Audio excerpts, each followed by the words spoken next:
حضرت خواجہ شاہ سلیمان توسوی رحمۃ اللہ علیہ، ان کے کچھ مریدین جا رہے تھے توسا شریف، راستے میں کسی نے یہی قدمی حاضہی علی رقبت کل ولی اللہ آپ کا ارشاد پڑھا، اور وہ کہنے لگے کہ سیدنا غوث پاک کا یہ مقام بے شک بلند ہر ولی کی گردن پر ہے، مگر ہمارے پیر اور شیخ حضرت خواجہ شاہ سلیمان توسوی رحمۃ اللہ علیہ خود اتنے بلند مقام کے عامل ہیں کہ ان کی گردن پر ان کا قدم نہیں ہے۔ یہ مریدین میں سے بعض نادانوں نے کہا۔ توسا شریف پہنچے، معاملہ حضرت شاہ سلیمان توسوی رحمۃ اللہ علیہ کی خدمت میں پہنچا، عرض کر دیا گیا، آپ مسکرا پڑے اور اپنے مریدین کی طرف مخاطب ہو کے فرمانے لگے کہ میرے ظالم مرید مجھے ولی نہیں سمجھتے، یہ ظالم مجھے ولی نہیں سمجھتے، میں ان کا پیر ہوں، یہ میرے مرید ہیں، مجھے ولی نہیں سمجھتے،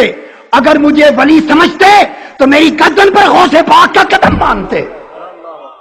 کہ غوث پاک کا قدم جس کی گردن پر نہیں وہ ولی نہیں ہے، اور جو ولی ہے وہ قدم غوثیت سے پاک نہیں ہے۔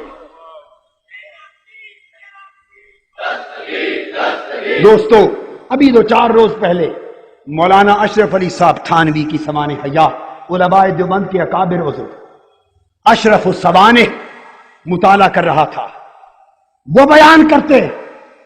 کہ انہوں نے خواب میں دیکھا حضرت حاجی امداد اللہ مہاجر مکی رحمۃ اللہ علیہ کی قبر کو، خواب میں دیکھا ان کی قبر انور کو، مزار مبارک کو، کہ وہ اونچا مزار ہے، اور حضرت حاجی امداد اللہ مہاجر مکی رحمۃ اللہ علیہ قبر اوپر سے کھلی ہوئی ہے، اور دیکھا کہ وہ اٹھ کے بیٹھ گئے۔ جب اٹھ کے بیٹھے تو فرماتے ہیں کہ ہماری نظر جو پڑی اس قبر انور کی اندر دیوار پر، تو حضرت حاجی امداد اللہ مہاجر مکی رحمۃ اللہ علیہ ان کی اندر قبر کی دیوار پر لکھا تھا، سگے درگاہ جینا شو چہاہی کو بے ربانی۔ یہ عالم برزخ کی دیوار پہ لکھا ہے، عالم برزخ ہے، قبر ہے، اور قبر بھی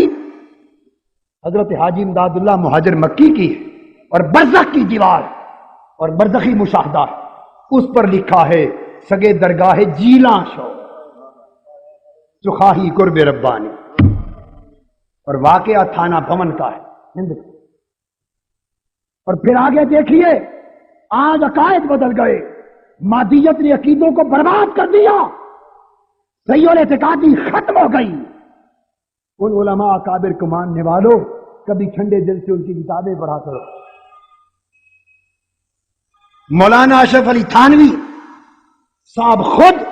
ان کی کتاب افاضات یومیہ، یاد کریں کیا نام ہے؟ افاضات یومیہ، روزانہ جو مجلس ہوتی تھی ان کی اور جو کچھ بیان فرماتے تھے ان کے مریدین علماء نقل کر لیتے تھے۔ افاضات یومیہ اس میں نقل کرتے، مولانا تھانوی نقل کرتے، کہتے ہیں کہ میں نے حضرت مولانا فضل الرحمان گنج مراد آبادی رحمۃ اللہ علیہ سے سنا، اور اس لیے یقین کیا کہ ان کی زبان سے سنا اور اعتقاد کر لیا، اور اب آگے اپنے مریدوں اور شاگردوں کو سنا رہے۔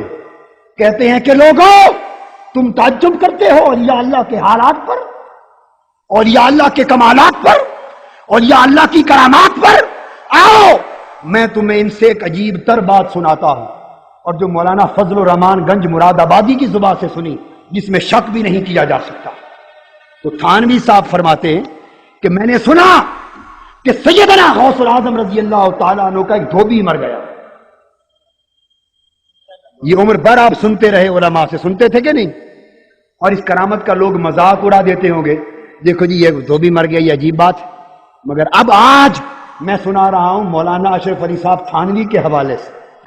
اب جس کا مذاق اڑانے کا جی چاہے انہی کا اڑائے،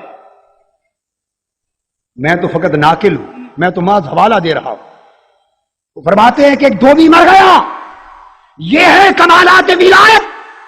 یہ ہے برکت نسبت۔ لوگ پوچھتے ہیں اولیاء اللہ سے نسبت کا تمہیں فائدہ کیا ہے؟ تم شہزادہ غوث الورا کی بات کرتے ہو، تم بغداد شریف کی بات کرتے ہو، حضرت خواجہ حجویر کی بات کرتے ہو، حضرت خواجہ سرہند کی بات کرتے ہو، حضرت خواجہ اجمیر کی بات کرتے ہو، حضرت خواجہ نقشبند کی بات کرتے ہو، خواجہ سورورد کی بات کرتے ہو، اور شہنشاہ اولیاء